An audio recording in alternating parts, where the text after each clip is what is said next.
Man, I'm not gonna lie, this is probably my 21st time filming this sequence, but it's okay, we'll keep going till we get it right, baby, till we get it right. What's up, everybody? Hope all of you are having a wonderful day. Today, we're going to be talking about something a little bit different. I forgot to add one thing, guys. As you guys can see, I'm a very new channel, and I would love to promote my content. So please, guys, it would mean so much to me if you guys can leave a like down below really quickly. Just leave one quick like, and that would help my YouTube video tremendously. Thank you so much. So today's topic, I want to be talking about how indoor creativity has been getting to me, and what I mean by that is how recently you've seen, because of the current pandemic, we've been staying home. We've been having to be isolated from you know, what we are normally used to, being in public and being able to socialize. And I'm not gonna lie, it's been tough. It's been tough just being isolated from everybody, not being able to talk to my friends in person. There's just something about being able to talk to a person that you really can't replicate ever, because when you have a person in front of you, it's completely different than talking to them on a screen. Because on a screen, yeah, you're talking to them, but you don't see them. You know, you're indoors, you're usually looking for a Wi-Fi connection and whatnot, and it's just, you know, it's really hard. You're stuck indoors, and what was I going with? I don't even know what I was going with this. You're stuck at home, you're talking to your friends over video call, and you know, your creativity has just been a little bit gray. It hasn't been exploding like it usually does, and that's a problem. That's a problem I feel that I want to address today. I want to address the fact that creativity is hindered during this time, and I actually want to bring out the sun on this and say that, you know what, there actually might still be some creativity with you. So myself as a photographer, I used to struggle with creativity, and I used to struggle with being able to make art happen. That being hard enough with, you know, everything being set up for you, it's hard enough being able to make art happen in perfect conditions, such as like if I have a bride or a groom and they're like right in front of me, I know, dressed all nice, decked out, you have a nice limousine waiting for you to get nice shots. When I just started photography, it was really hard to get nice shots, even in perfect conditions, believe it or not. It took me some time, and over time, I was able to piece those things together, obviously with the proper amount of lighting and with the ability to transfer good energy. I was able to start getting better pictures. So the thing I want to address today is creativity in a space where there is no creativity. So I just spoke to you about how I had a hard time creating in a position where I had creativity given to me. So, you know, fast forward a couple of years, I am now taking pictures professionally on a regular basis. I actually want to challenge myself to be able to take pictures in situations such as this, in an office environment where I have nothing. I have just the things right in front of me, and I want to be able to challenge myself. And I think it's very important that all of us challenge ourselves once in a while to be able to take pictures in a less than ideal situation. The reason why I think everybody should be doing this is because if you're practicing photography or videography or whatever you do in a situation where you have no creativity, and you turn a mute environment and turn it into colorful woo!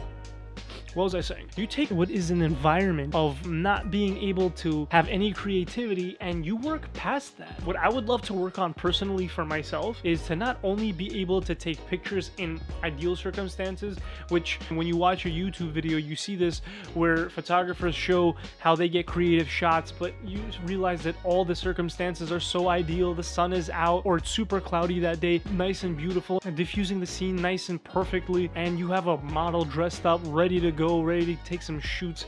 You can't go wrong. What I want to say is you can't go wrong with those shots. So I want to focus on being able to take shots in an environment like this, in a secluded environment, and I want to try to push my creativity and be able to take shots indoors and make them look tip-top shape. So I'm actually going to challenge myself. In what way? I will tell you. I'm going to take 3 items on this desk where I'm filming this video, and I'm going to try. I don't know if I'm going to succeed. I'm going to try to make the items on this table 3 items. You will see right now. I'm going to try to make these 3 items look presentable, as if I was going to present them to a client. And you know what? I'm going to make them a little bit different. A lot of times you see on YouTube very like commercial like pictures. I'm not going to go for that. I'm gonna go for a moody vibe and I'm gonna go for somewhat of a homey vibe, I'm gonna do something like that. I'm not gonna go crazy, and I'm gonna show you how you guys could actually exercise your creativity with the things you have on your table. I am not going to be using flash. I will be using some source of light to light up my subject, but I will not be using flash. I'm going to be using a camera, and I will be using other things that I find on my table just to be able to get these shots. Today we're going to be shooting this little session with the Nikon Z50. This Nikon Z50 is a tremendous camera. For all of those who have not seen my review on this camera, I urge you to go. If you're thinking about buying a camera for a hobby, this is the one you should get, because this has everything you need to be able to push your creativity skills. Meaning this camera has all the abilities that you have on a full frame camera, all shrunken down to a small pocket-sized camera. B-roll, please.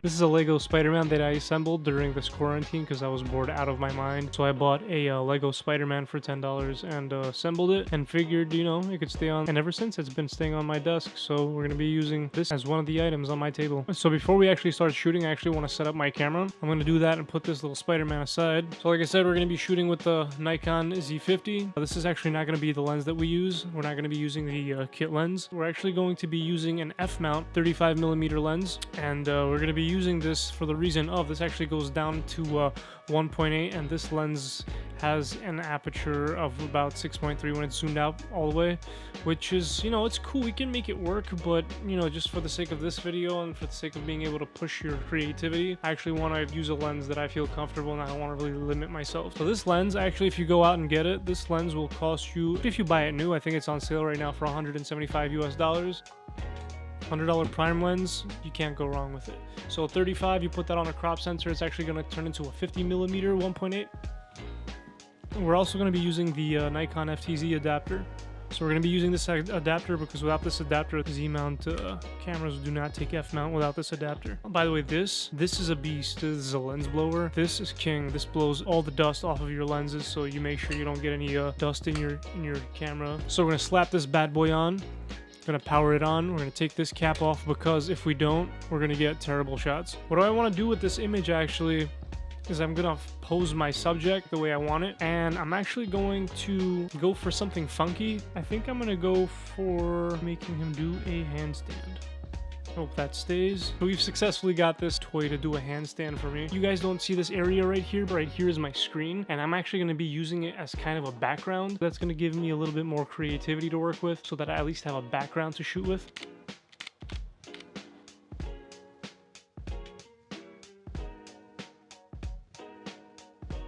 The next item that we're going to be shooting is a coffee mug. Out of all things, a coffee mug, right? So I'm going to shoot this way again. It's actually looking pretty good, guys, I gotta say.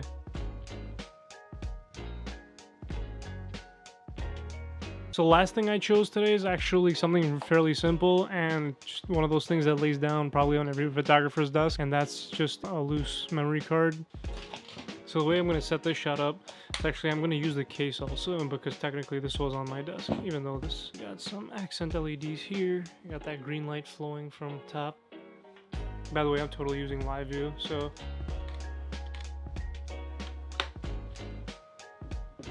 I hope you guys like the shots that we got. You guys enjoy those pictures as much as I enjoyed taking those pictures. I just wanted to share with you guys that no matter where you are, isolation, not in isolation, you guys can take good pictures anywhere.